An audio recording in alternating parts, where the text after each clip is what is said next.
Gue dilahirkan dari keluarga yang keras gitu ya. Bapak gue keras, ibu gue keras, tapi galakan bapak gue gitu kan. Jadi pada suatu hari, ini kejadian yang real, nyata, benar-benar terjadi di hidup gue gitu ya.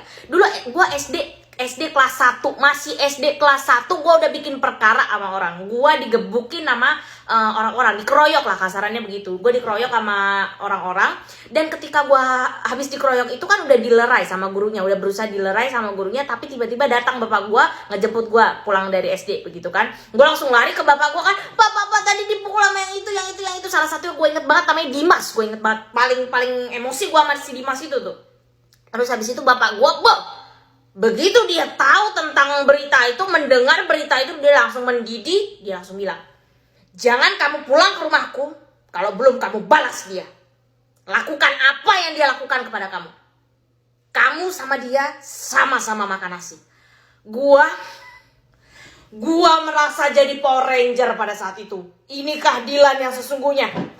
Mental gua langsung, yang tadinya gua udah ciut, begitu gituin nama bapak gua langsung, maju lu Dimas anjing, kayak gua langsung lari, gua kejar, gua gebuk si Dimas. Habis itu gak lama kemudian, habis gua gebuk, udah puas gua kan, udah berasa ini bos, Dilan bos gitu kan. Habis itu kena kasus sama kepala sekolah, sampai ke kepala sekolah dibahas, tapi ternyata memang benar, maksudnya yang gue lakukan itu benar. Kalau misalnya bapak gue ngepukul si Dimas, malah itu jadi perkara. Tapi kalau ini sama-sama anak kecil gitu kan, memang bapak gue mendorong gue melakukan kegiatan yang tidak baik sih, tapi sebenarnya kan si Dimas yang ngajak ribut.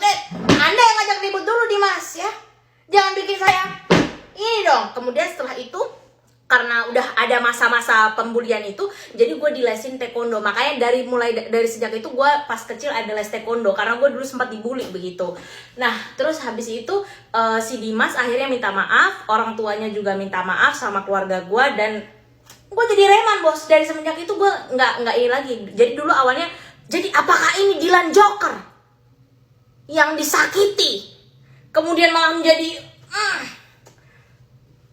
wanita montok yang paling kuat di bumi, atau bagaimana? Itu pengalamanku. Bagaimana pengalamanmu? Itu didikanku. Bagaimana didikanmu? Boleh saya tidak ada sertifikat militer, tapi meskipun saya cute seperti Cherry Bell, tapi saya metal boleh dong.